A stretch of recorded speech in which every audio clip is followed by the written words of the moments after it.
Good afternoon, ladies and gentlemen. It is my distinct privilege to welcome you to the promotion ceremony in honor of Colonel Michael L. Place to the rank of Brigadier General. Colonel Place presently serves as the hospital commander of Madigan Army Medical Center. We thank all of Colonel Place's family and close friends for attending, and we would like to extend a special welcome to the following guests in attendance today. Ms. Shali Kashvili, Command Sergeant Major Mrs. Walter Tagg, Lieutenant General Retired William Harrison, Major General Retired and Mrs. James Collins, Major General Retired Tom Cole, Major General Retired Edward Trabeau, Major General Retired and Mrs. John Hemphill and Mrs. Ferreter, Major General Retired J.B. Taylor, Major General Retired Jean Daniels, Major General Retired and Mrs. Kenneth Farmer, Major General Retired Jimmy Keenan and Miss Catherine Keenan, Mr. Roel van der Loot, Mr. Will Willis, Brigadier General and Mrs. Dennis Lemaster, Command Sergeant Major and Mrs. Charpentier, Brigadier General James Moore, Command Sergeant Major Pamela Williams, Brigadier General Retired and Mrs. Oscar Hillman, Miss Mary Findlay and Miss Mary Carlstenson, our distinguished guests, and last but certainly not least, our fantastic Madigan staff. Thank you for being here today. Our host and presiding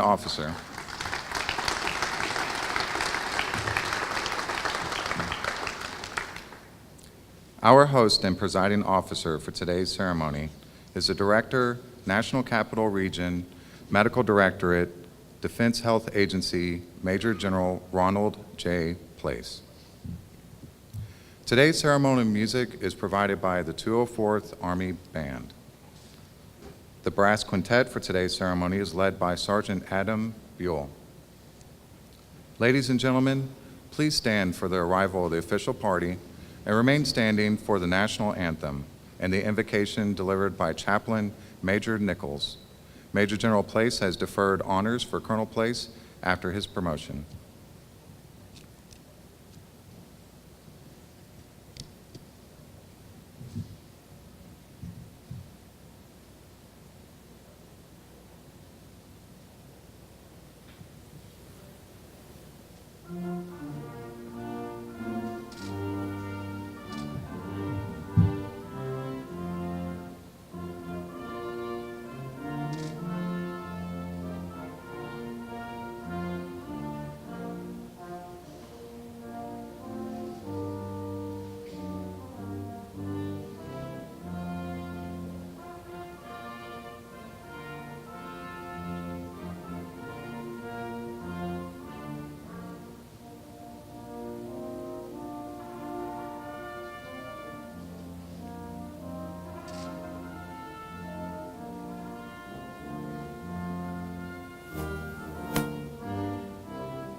Let us pray.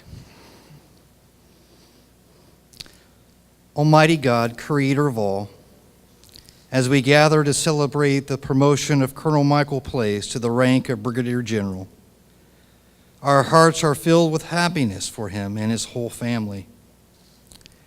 You have prepared him for this day and blessed him with a special trust. You endowed him with the abilities of mind, body, and spirit more equal to the task. You gave him leaders and mentors and peers to help him along the way. You sustained him and protected him in days of difficulty and peril. Remembering that to whom much is given, much is required, And I ask you to direct his steps and give him the strength to carry out his new responsibilities. Endow him with the spirit of wisdom and justice. We know all too well our weak and fallible human nature, and we recognize that the work in which lies before us is demanding and complex.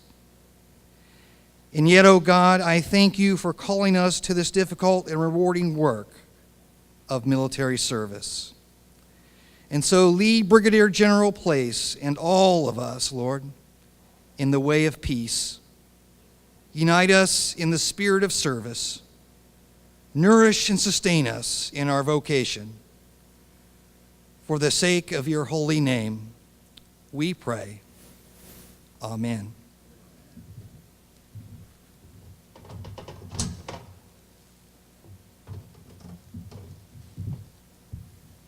Ladies and gentlemen, please be seated.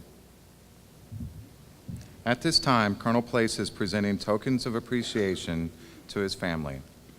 To Mrs. Jackie Place, the wife of Colonel Place, a bouquet of red roses. Red is the color of the heart and reflects the love that he will always have for you. To his sons, Jake and Sean, a personalized gift that symbolizes his affection for their constant support and love through this journey. A bouquet of flowers is being presented to his mother-in-law, Greta Adams, to thank her for all of her support. And finally, a bouquet of flowers to his mother, Carol Place, for bringing him into this world.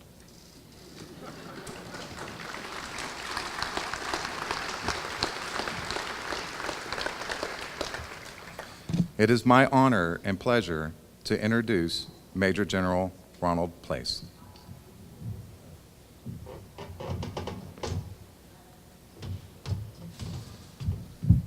Shorter. Good afternoon, everyone. I'm not going to go through the entire list of DVs again because as we were standing in the back, I timed it. It took 2 minutes to go through the whole list. So distinguished visitors, thanks for being here. Thanks for joining our family truly in this wonderful day for Mike and Mike's family. Every time I walk into this building, and now I'm talking to everybody here, I still feel like the second-year resident when this place opened and we moved from the Madigan Annex over here. Every time I come in here, I think that way. So if you're expecting some sort of general officer comments from here, it's not. Now, this is coming to you from a PGY-2 general surgery guy. It's my pleasure to join all of you here today to bring special recognition to a young man, and I say that because he's younger than me, a young man who truly deserves this promotion. Okay, there's lots of people who deserve it, but not just that, who, no kidding, has the potential to lead at the strategic level. And that's what I want to talk to you about just a little bit today. I want to talk about Mike, and I want to talk about how he got here. Now, in order to do that, I'm going to tell you a little bit about stuff before he ever got in the Army. Maybe when he's a little younger. But I have to be careful about it, because he's talking after me. And as much dirt as I have on him, I know he has on me, so there's going to be a little balance here. But first, I want to welcome Mike's parents, our parents, Bob and Carol Place. Later this month, they'll celebrate 57 years of wedded bliss with their anniversary. Mom, Dad, thanks for being here today.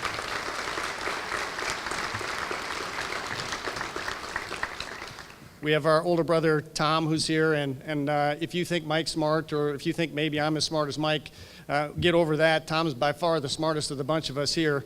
So when it comes to that, and there's a reason I'm telling you that, in general, when we were kids, Mike and I were on the same team. Tom is on the other team because he's older and bigger and stronger and all that sort of thing. But as we continued to grow and Tom became extraordinarily smart and decided that hanging out with a couple of knuckle draggers like us really wasn't in his best interest, then it was just Mike and me. And here's the way it went. When he was born, he was smaller than me. By the time he got to be about 6 or 7, he's bigger than me. And so lots of people thought actually that I was the little brother. In fact, you'll probably, some of you today, think that I'm younger than him because I'm smaller than him. But as it turns out, that's not the case. And so depending on where we'd go, if it took just a little bit more wisdom, again, when he's 5, I'm 6. When he's 8, I'm 9. I'm just a little bit smarter than him about the ways of the world. Not a lot, but just a little. But he's stronger than me. And so when it came to somebody picking on the two of us, actually it's Mike who's the guy. It's Mike who's the one who's protecting me, It's Mike who's the guy who has the personal courage to take care of things. And so that's what I'm going to focus my comments on. It's about personal courage. And if you're asking me any of the Army values, my brother has them. But in my view, the one that defines him is personal courage. Now, again, I'm a little guy. He's a little bit bigger, but still a little guy. We're playing baseball. What position does my little brother, because again, he's small, what position does he play? He's a catcher. Now, what kind of a knucklehead is a little tiny guy when people don't really know how to play baseball, and what happens at home plate? Sometimes. Man, he gets his clock cleaned all the time. And he picks himself up, dusts himself off, except for the time that he gets his neck, no kidding, hurt, that our mom says, no, you're not playing baseball anymore, Mike. But he just keeps getting up and getting back into the battle. And that's not the only time that happens. When there's bullies around, and typically when you're the smart kid around and you're really small, again, that's one each, Ron Place, there's lots of other kids who think that's a target of opportunity. So the person who's dealing with the bullies isn't Ron, it's Mike. That's the guy with the courage to get into fights, even when they're not his.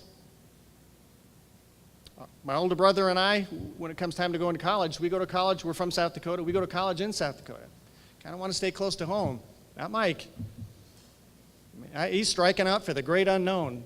And not just any university, but truly one of the hardest universities to get in the United States, Johns Hopkins University. And in fact, the year that he got in, the only person from South Dakota at Johns Hopkins University is one each, Mike Place. Did well there, ROTC. The degree in psychology. So if you're wondering what he's thinking about you all the time. And then he goes to the University, Uniformed Services University for medical school. Deciding that helping people like, again, his scrawny older brother, helping other people as a physician, helping other people as an officer and soldier, that's what he's about. Does well at Uniformed Services University, and then while there, meets this person who also happens to be walking around the hospitals in the area. And now, maybe I shouldn't say how many years, but a few years later, Mrs. Jackie Place, where their love is sealed in the dual mission of healthcare and service in the military.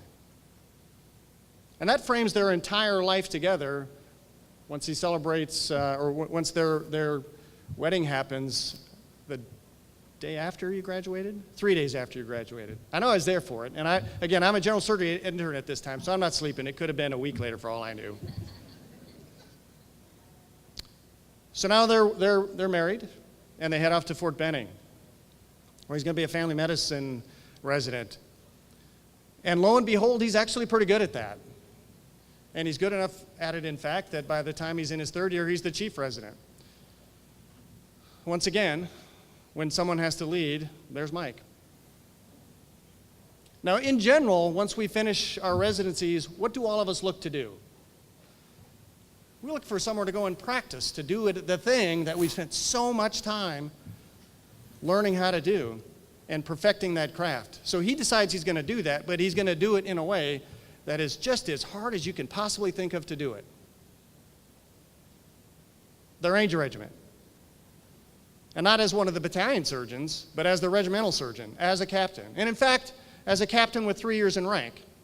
Now, what kind of a knucklehead thinks that he can actually get away with being the regimental surgeon in the 75th Ranger Regiment as a junior captain? Well, not only does Mike think he can get away with it, he actually does get away with it. And his first deployment happens during that time. Now, many of you probably don't remember the significant challenges that Haiti was having in the fall of 1984, but Mike's in the Ranger Regiment for about 3 months when the task force sets off for help for Haiti. And that's just the first of multiple deployments that I'll talk about. But he spends those 2 years in the Ranger Regiment learning a whole lot of things. He learns that it's more than him, right? And it takes a lot of us who are physicians a long time to figure out that we're not doctors who happen to be in the Army, that we're actually Army doctors. But not Mike. He's already learned it. And in fact, it's some of the things that they talked about and they learned about from the returning soldiers from Somalia and the ramifications of the challenges that the regiment had at Mogadishu that led to the first doctrinal changes that we know today as tactical combat casualty care. That's one each, Captain Mike Place, writing the initial doctrine. So yeah, he's still practicing medicine as a really junior family physician, but it's already clear that he knows a whole lot more than that and that there's more to give. Carol and I were blessed for 1 year, for his second year in the Ranger Regiment, that we're actually stationed in the same location. I'm, again, Knucklehead, junior general surgeon at Fort Benning Community Hospital, while he continues to excel as the Ranger Regimental surgeon. And that was a great time for us. As we both know, it didn't happen very much. But then they PCS to Fort Carson to do something completely different. So now he goes back to practicing in family medicine. But clearly, the leadership at Fort Carson decide there's more that he can do, so he's approached to be, hey, how'd you like to be a company commander now, Major Mike Place, but not a company commander here at Fort Carson Community Hospital, at Evans Army Community Hospital, and not a company commander in the 10th Cache. What we'd really like to do is carve out some of that 10th Cache, and we want to send you to Hungary so you can be part of the medical construct for the air war in Bosnia and Kosovo. Hey, Mike, we think that'd be a great job for you. So he says, okay. I've never done anything like that before, but it sounds like fun. And so for another almost year, he's in Hungary and Bosnia and Kosovo, managing the healthcare system in support of air operation, well, the Army portion of that air campaign. Personal courage, willing to go somewhere where most of us would not. He returns and goes to the captain's career course. Now, here's another little unique story. I had just, we didn't call it the captain's career course at the time, we call it the Army Medical Department Advanced Course. But at any rate, he goes just a few weeks after I had been there, and lo and behold, we have the same small group leader who is just thinking, oh, good Lord, how did I possibly get into this mess? Now she is smarter than many of us, that's for sure, because I got a barely passing grade. Mike did well enough that they said, hey, now that you've finished this captain's career course, we'd like you to stay. We'd like you to be one of our small group leaders. And Mike said, well, I've never done that before. That sounds great. I'll try that out. So now we're checking off boxes. Let's see, has he been involved in graduate medical education? Yes, he has. Has he been involved in United States Army Special Operations Command? Check, yeah, done that. Let's see, have I been involved in practicing medicine within the AMED? Yep, I've done that. Have I deployed in support of forces? Yep, I've done that. But I've never done any of this generating force stuff, so yeah, I guess I'll learn how to do that. And so he does, and not only does he do that, he does it so well that they say, yeah, we get it, Mike, that you're a doctor, but we'd like you to be the chief of medical operations. And he said, well, isn't that a job for a medical service corps officer? You realize I'm wearing a caduceus, right? And they said, yeah, but you're just so good at this. You're such a great leader. We'd like you to stay and do that. And so he did. So now he's looking for a new thing. And in fact, he's mad. So this is one of those stories. In fact, he's mad. He's a major. Keep this in mind. He's mad that he hasn't been selected to be a division surgeon yet. Come on, Mike. I mean, really. The rest of us all have to wait until we're lieutenant colonels for that. But he's pretty special, so he figured he was going to be selected. But as luck would have it, he's selected for promotion to lieutenant colonel, and like the next day, he's selected to be the division surgeon of the 101st. And so here's how that goes, right, Jackie? How does that go? You're living in San Antonio, life is great, He's selected to be that. We know what the promotion date's going to be. So let's PCS to Fort Campbell. And I really wanted to be in the room when this conversation happened. Oh, by the way, the 101st is in Iraq. This is 2003. 101st just left for Iraq. So enjoy your PCS move to Fort Campbell by yourself, Jackie, because Mike's going to Iraq. Right, boys? Isn't that how that went? And so we did. And excellence happens again. And in fact, much of the lessons that they learned in Iraq led to some significant changes as the division surgeon when he returned back to the United States. And some of those changes, and I don't remember what it was called at the time. I think it was called the RASCON. But at any rate, the medical simulation, the mystics that we have now, the lessons that were learned by the 101st in Iraq in 2003 and then early 2004 led to the start of what we commonly now know as the medical simulation training centers. Well, he was doing a good enough job, again, now in FORCECOM, check, that the hospital commander at the time, now Major General retired Jones, said, hey, Mike, we'd really like you to be the DCCS here. And Jackie's going, yeah, great. That means we don't have to move again, in particular by myself. So he becomes the DCCS at the hospital, and you're thinking, okay, I get the other things, the personal courage, the deploying part, I get all that stuff, but how's that personal courage? Again, how much time has he spent in a fixed facility MTF at this point? Yeah. And so in general, the people that Army Medicine selects to be deputy commanders for clinical services, the head doctors in the hospitals, are people who've actually spent a day or two in the hospital knowing how they run. But Mike says, yeah, I'm up for it.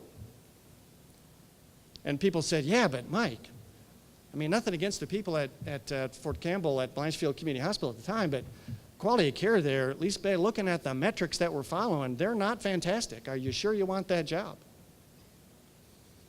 And with the typical optimism that he has as well, at least it can't go worse, right? But instead, in the next couple of years, using every metric that we followed in the time, and clearly we have a whole lot more metrics now, right, ladies and gentlemen? We got a whole lot more metrics now. But using the metrics at the time, the Blanchfield Army Community Hospital went from the worst in just about every single metric that we followed to in the top 3 in every single one, and number 1 in about 2/3 of them. Not bad for a guy who doesn't spend much time in the hospital. So then he competes for command and is selected. But more penance is coming. Because well, actually, I'm getting ahead of myself. Nah, that's okay. I'll skip that part. I'll let you talk about it. So he's selected for command, and he's selected for promotion to colonel. Except, you can't take command right away. You got to go to Fort Carson again. Wow. But it's going to be 8 months before, or 7 months or so before you can take command. And we got to put you to work. Right, Larry? Yes, sir. And so he's going to work for the Department of Defense Medical Evaluation Review Board. And there may be a handful of people in this room, 2 of them who worked there, and maybe 3 or 4 others who know what that is. But that's the part of the organization that decides if someone needs a waiver for some sort of medical condition, from a process perspective, is it going to be okay? Somebody has to make that decision. Mike said, well, yeah, heck, I've never done that sort of work before. I'm your guy. And so he does. Then he becomes commander of the 10th Cache. Great preparatory work. And then deploys to Afghanistan for a year. Now, the real reason he wanted to go, so second dirty little secret, it allowed him to stay in command for an extra year. So don't buy any of this business that, you know, it was a sacrifice for him, that he had to do this deployment, that it was so hard. Really, it was just a ploy to be able to stay in command for a 3rd year. We know how it goes. But then about 2 weeks before they left, been training for 6 months with the Corps unit, been training for about 3 weeks, 3.5 weeks with all the professional filler staff, when Mike gets a message. Missions changed. Locations changed. Task organizations changed. Who's going has changed. By the way, you get to tell them. So all the emotional events that all of us go through before we deploy, Mike has dozens of conversations with people, some of whom thought they were deploying and wanted to, who did not, some who didn't think they were deploying, who were, who did. That's what Mike got to do. But then they went to Afghanistan and split up into, I believe it's 5 organizations. I'm sure he'll correct me if I'm wrong. But in 5 different locations across Afghanistan, partnering in joint and combined fashion with the Afghanis in support of the Afghan National Health System, partnering with medical elements from the United Kingdom, from Denmark, Bulgaria. I'm thinking I'm missing one. Spain, thank you. I knew he'd remember. And how do we support each other? How do we support each other's forces? And how do we come together in a combined and joint task force? The net effect of all of that? I mean, how do we really measure ourselves when it comes to care in theater? Well, I think the easiest way that we can measure that is what's the outcome of that care, in particular when lives are on the line. And for the 1 year that the 10th Cash is in Afghanistan, the overall survivability rate of U.S. casualties is 99+%. Clearly, good work by the team. But for teams to be spread out over the entirety of Afghanistan in 5 different locations, all part of the same organization, and to achieve 99% survivability means that there must have been just a smidge of good leadership in there somewhere. So he comes back. Only again, he's changing command out of cycle. More penance coming his way. So he's got 6 months in Colorado Springs now. And oh, by the way, we have this thing called an enhanced multi-service market. A new concept we've just thought about on how we can bring the services together in a joint fashion in combined markets. In other words, where there's a big Army presence and Navy presence and Air Force presence all together, how do you bring that together? And good luck with that, Mike. You're going to be the chief operating officer for 6 months or so. And again, he said, I've never done that before. Sounds great. I'm your guy. And again, this is the first part of this emism concept. Now, I've told you he's a family physician, and I've told you he has some operational experience, in fact, quite a bit of that, but I haven't mentioned any sort of business experience. And yet the solution that he says is, I get how we're going to do this, but shouldn't we have a business plan? And shouldn't we have targets against that business plan? And if we really think about this as a market, shouldn't we be able to save some money? Check, check, and check. In 6 months, not only is there a business plan, but there's more productivity and less healthcare spending in the Colorado Springs market. Check. So now it's time for a little bit more education. In fact, barely a little. Man, he'll tell you otherwise, but he goes to the senior service college. He's there on the athletic scholarship, make no mistake about it. And his actions will say that. If there's an intramural team that's happening, Mike's on the team. He's not in the study group. When it comes to Jim Thorpe Days, and for those of you who've been, you know what I'm talking about. When it comes to Jim Thorpe Days, there's not an event that the old ICAF, for those of you who know about ICAF, the Eisenhower School of National Resource Strategy. Am I close to what the name is now? See, I'm a national guy. So he went to the other school. But when it comes to Jim Thorpe Days, he's on every single team. And I'm not sure that he could walk at the end of Jim Thorpe Days. See, he can't. But he did well. Learning about how not just national security strategy, but national security and resource strategy come together to impact the way that we do business, not just in healthcare, but across the entire enterprise of the Army.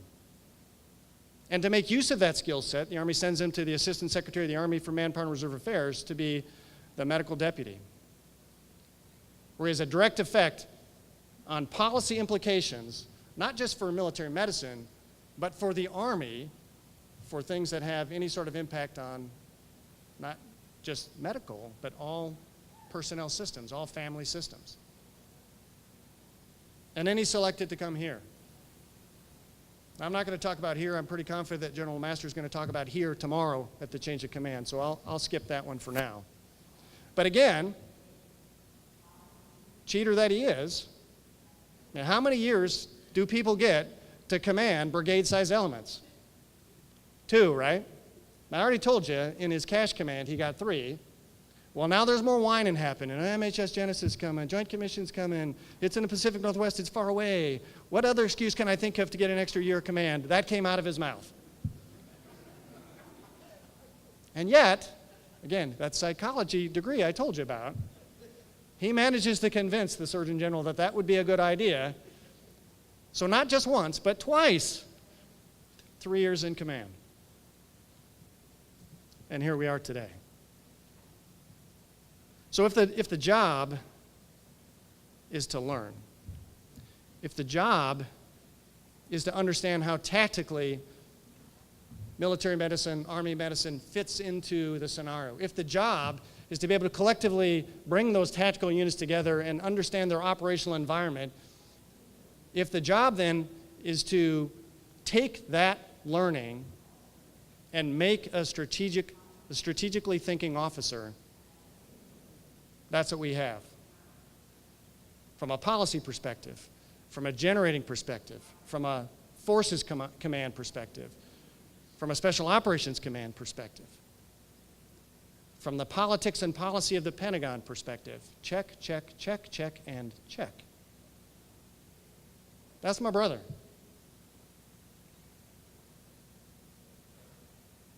There's a big part of me that thinks that when promotion boards happened and I got promoted, they're thinking it's Mike.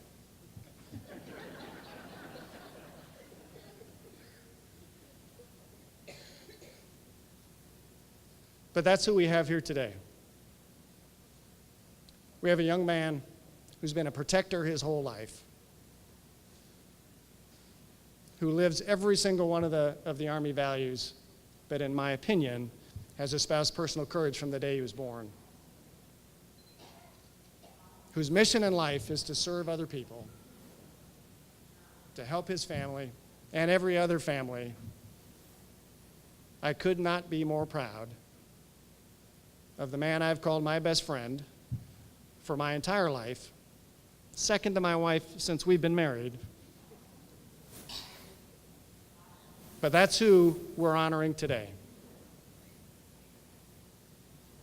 So while I'm thankful that all of you are here to recognize him, my hope is that you've been able to glimpse in his 3 years here just a little bit of that yourself. So thanks for joining us today.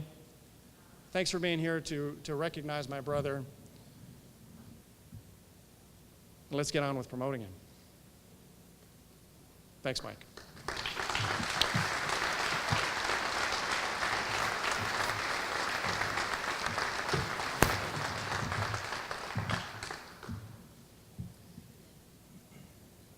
At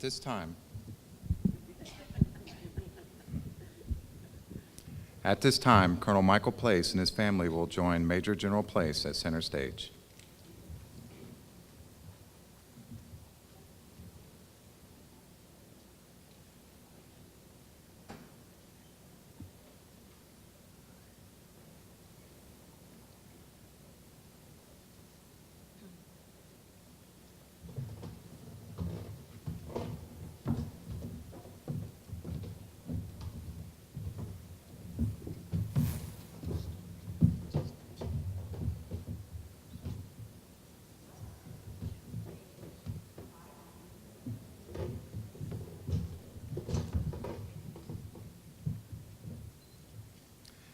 Ladies and gentlemen, upon Major General Place's directive, an official order will be published for promoting Colonel Place to Brigadier General.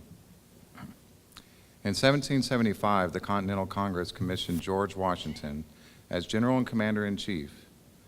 In June 1780, General Washington issued an order that Brigadier Generals were to wear gold epaulets, each with a single silver star.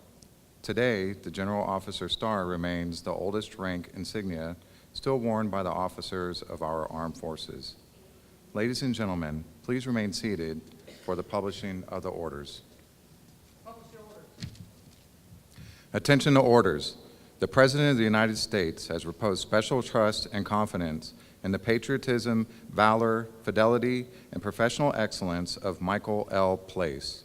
In view of these special qualities and his demonstrated potential for increased responsibility, he is therefore promoted in the United States Army to the rank of Brigadier General, effective the first day of July, 2018, by order of the Secretary of the Army.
Major General Place will now administer the oath of office.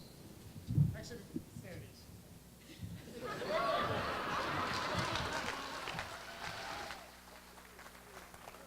It's still the same, right? I am still older. No, really, before we do this, I mean, a lot of you know why we do the oath of office. But I'll make just a couple of comments about it. First of which, the United States is the only country that does it this way. If you look at every other military across the world, who is it that they pledge their allegiance to? It's a person. It is a particular leader. But as you'll hear in this oath of office, and you'll hear in every oath of office, whether it's for our commissioned officers, our non-commissioned officers, our GS civilians, that oath is not to a person. It's to the Constitution. And that makes a big difference for us. It's who we are as an officer corps. It's who we are as a non-commissioned officer corps. So I'd ask you to think about the words that Mike's going to say today, and many of us have said before, but many of us say them without thinking about them. We are who we are as a military because we're above individual people. We're about an idea, and that idea is our Constitution, and that Constitution is what we're protecting. And as a general officer, Mike, for the first time in his life, is going to pledge his allegiance, his loyalty, and his life, if necessary, to the ideas that are espoused in that Constitution. And as you think about your oaths, I'd ask you to think about that while he pledges his. Raise your right hand. I state your full name. I, Michael L. Place, Do so.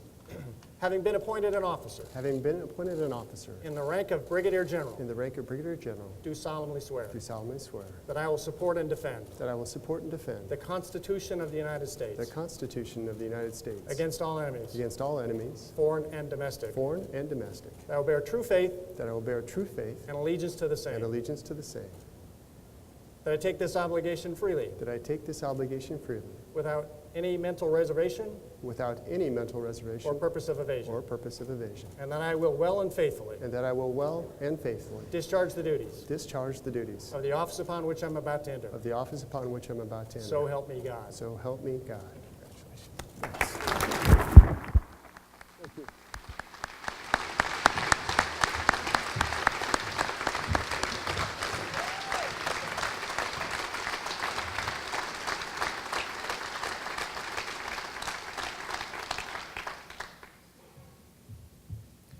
Each general officer is issued a general officer's flag embroidered with his or her rank.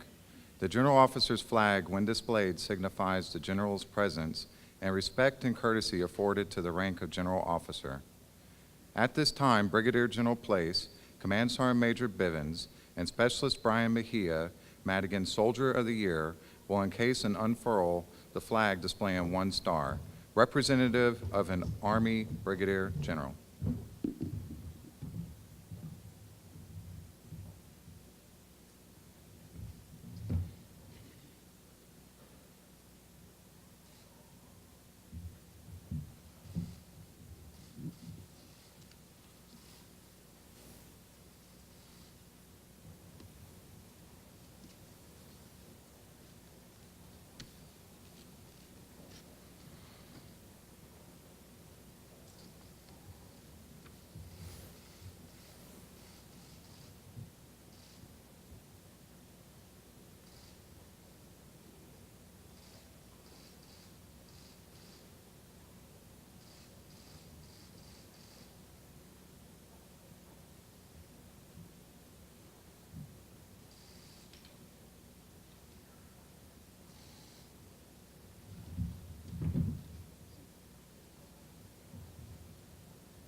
The history of generals' belts dates back to World War II. In 1943, the Army Chief of Staff wanted generals to look, in his words, dressed up. So he ordered the issue of belts. The thick black leather belt with an 18-karat gold-plated buckle and an imprint of an eagle was first made in 1944. Today, wearing of the belt is at the discretion of each general officer. Brigadier General Place's son, Jake, will now present Brigadier General Place with his General Officer belt.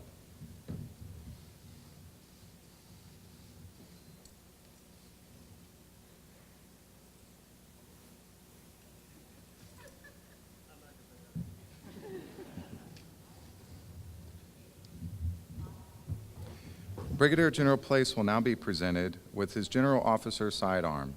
Active duty general officers and promotable colonels can be issued a sidearm on a loan basis.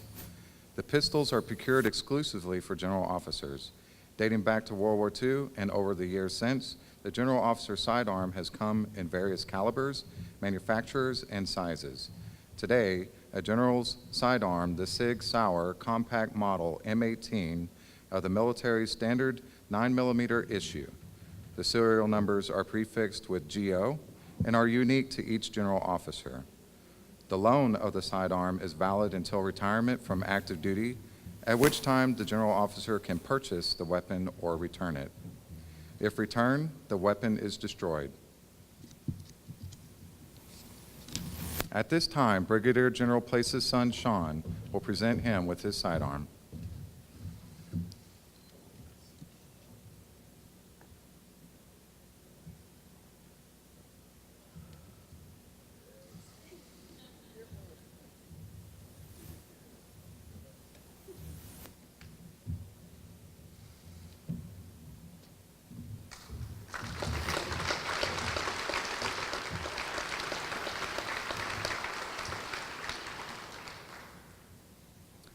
Ladies and gentlemen, presenting Brigadier General Michael L. Place.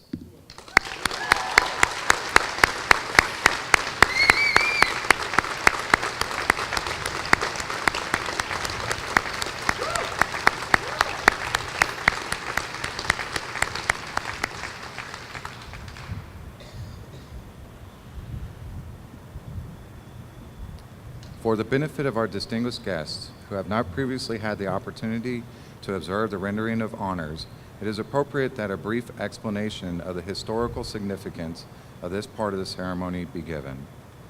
In a few moments, ruffles and flourishes will be played and a gun salute fired. The earliest use of ruffles and flourishes can be traced back to the time of England's Lord Marlborough, who used kettle drums to announce his arrival. English colonists brought the tradition to the colonies during the French and Indian War, when the ruffles and present arms were given for Virginia's royal governor.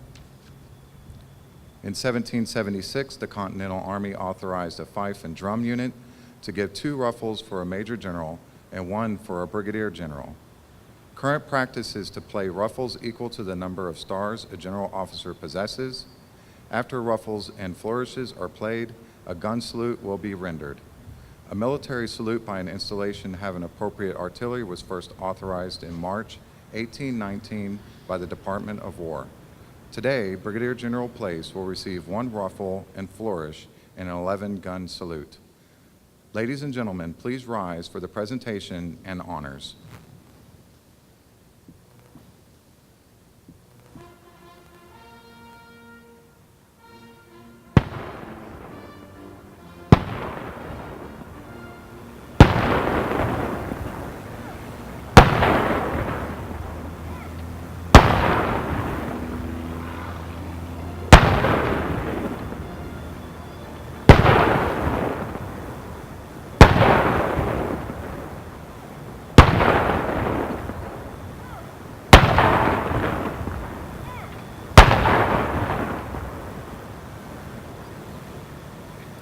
Ladies and gentlemen, please be seated.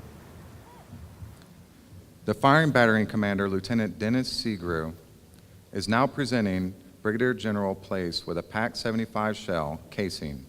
The shell casing from the first round fired in honor at today's ceremony will be presented to him after the ceremony.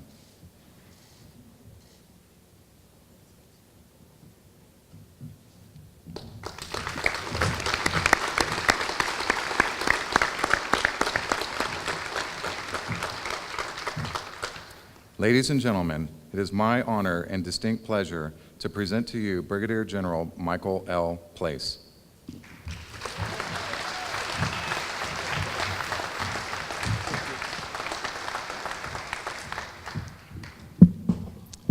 Wow. Wow. That's something. So I think, which one of these are on?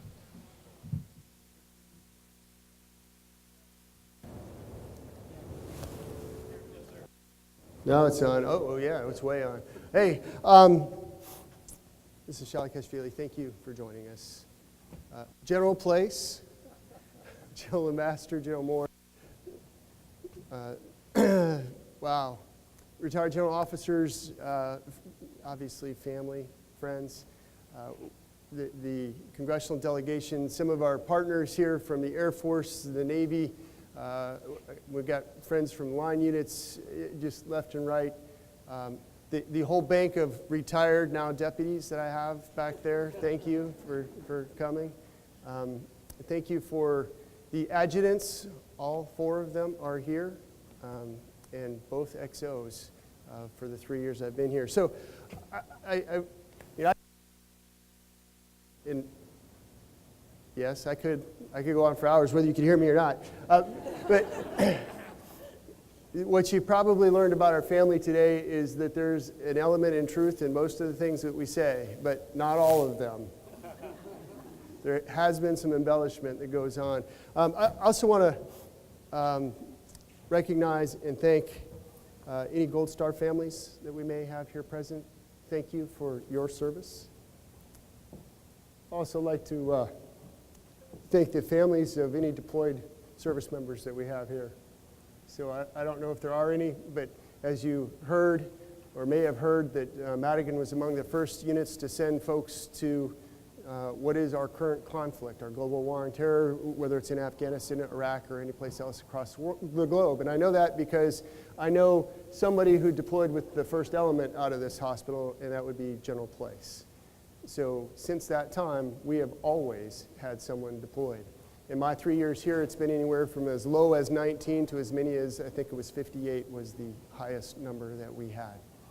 That's an ongoing contribution that this organization makes to the security of our nation and the world. I need to thank First Sergeant Davis, retired First Sergeant Davis. He represents three different things for me.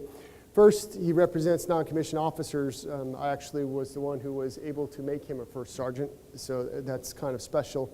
He also reminds me of times deployed with the soldiers, sailors, airmen, Marines that we took care of. He is also now a civilian employee here at Madigan, kind of completing the circle of all the things that happens in Army medicine that's so good. I want to thank Lieutenant Seagrew, Sergeant First Class Webb, and the salute battery. Thank you, gentlemen. That was amazing. Specialist Mejia, who helped with the General Officer flag, he is the future of Army medicine. Proud to have you here. The brass quintet back in the back, you guys, awesome. You rock. I talked to you ahead of time. Thank you. I also got to thank the XO, Major Neese, who has worked tirelessly to make this happen. On top of all of her other duties, I know not to mention, for those of you who forgot, we have a change of command tomorrow. She's got a little role in that as well.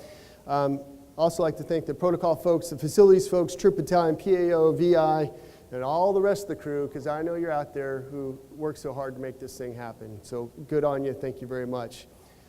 So last night we had a farewell dinner because we're leaving. And it was brought out that at times like this, I can be a little emotional, and it's true, okay? So if I choke up, forgive me. Actually, for a few folks, mostly family members, when I got promoted colonel, I was pretty sure that was my last promotion and got choked up pretty bad. Had a lot of waterworks going on. It works like this. I look at Jackie, she's crying, and I can't stop. So I'm not going to look at her. I may not even say anything to her. So just know I've actually created a speech, which I hate to do, but that may help me get through this without embarrassing myself and probably you as well. On the 4th of July in 1939, perhaps the greatest ball player of all time, a gentleman by the name of Lou Gehrig, announced in Yankee Stadium that he'd developed a medical condition that would ultimately bear his name, Lou Gehrig's disease, or amyotrophic lateral sclerosis. And as you heard Ron say, many people here are impressed that I can actually say words like that anymore as a physician. In that speech, Lou Gehrig said something that perfectly sums my perspective of today's event. He said, "Yet today, I consider myself the luckiest man on the face of this earth. Look at these grand men. Which of you wouldn't consider it the highlight of his career just to associate with them for even one day?"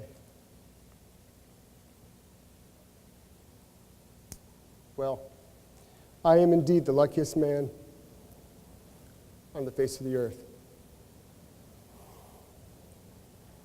I was born into a wonderful, loving family that lived their values. They worked hard. They persisted against the odds in a way that's best described as grit. Thank you, Mom and Dad, for all you've done for your sons and for expecting us to be better than we are. And I think I can say for certain now that since both Ron and I are general officers, that lightning does indeed strike the same place twice. I love you both. As you now know, I have two older brothers. I stress older, which means that I was taught how to respect my elders. Certainly, until I was much bigger than they are. Things changed a little after that. They've always been the two most intelligent people I've known, and they have graciously guided me through so many things in life. Thank you both for being here on this special day. I am the luckiest man on the face of the earth. I've been so very fortunate to convince a beautiful woman to marry me. As the joke goes, behind every Behind every successful man is an extremely surprised woman. Nowhere is that more evident than at our house. I still have no idea why Jackie said yes or what possesses her to stay, but I love you all the same. Thank you for supporting me and enabling me to do what I love. I'm the father of two remarkable young men.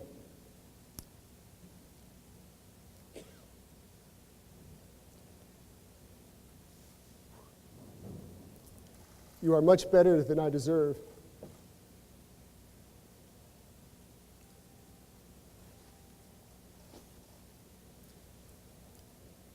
I'm enormously proud of both of you.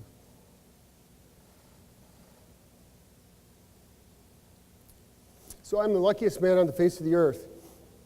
Professionally, I have been so wildly fortunate that it can only be described as lucky. As Ron mentioned, but like I said, there was just an element of truth to it. I was given a scholarship to one of the best colleges in the country, who accepted me based mostly on the fact that they hadn't had anyone from South Dakota attend in years.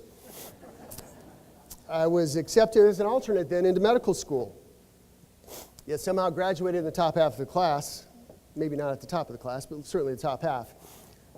Since then, my luck has only grown.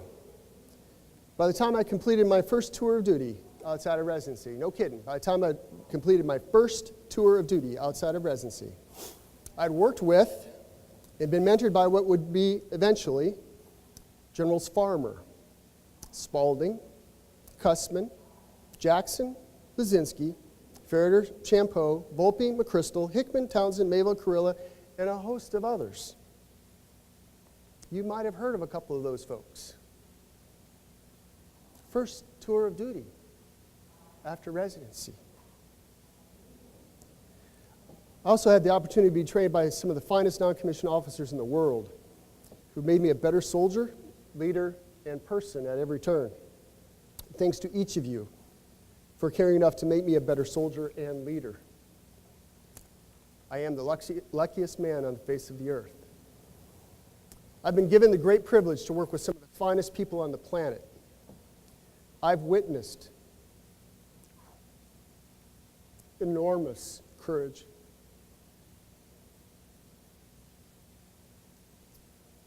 and sacrifice.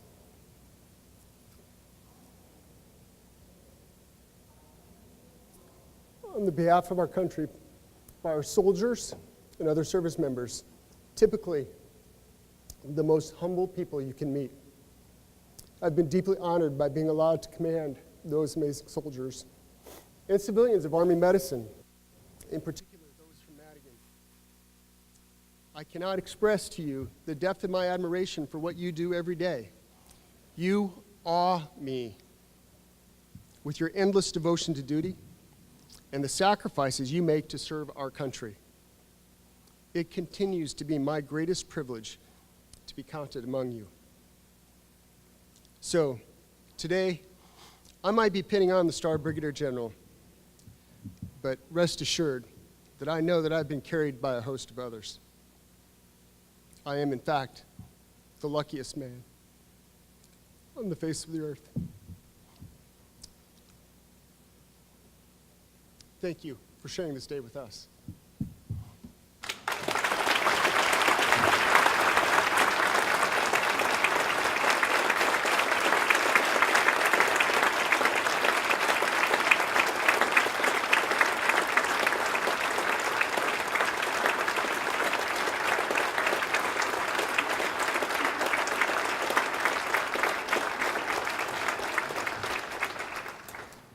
Ladies and gentlemen, please stand for the singing of the Army song and the departure of the official party. The lyrics can be found on the back of your program.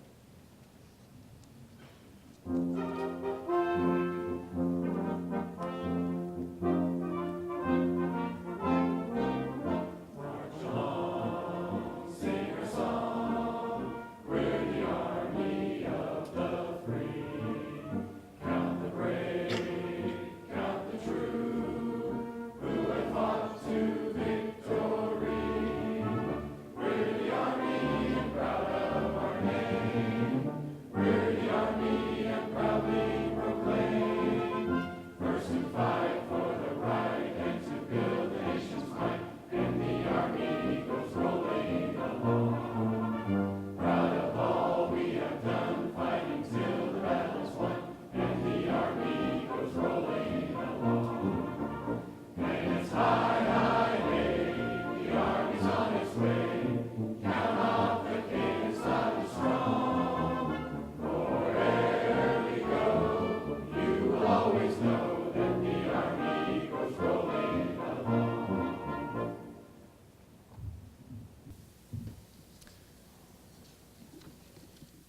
Ladies and gentlemen.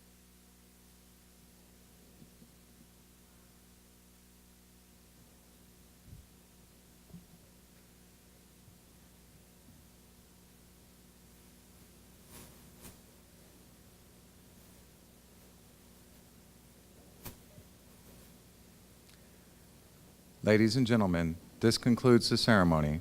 You are all invited to a reception for Brigadier General Place and his family at the Madigan Pond, located directly behind the ceremony.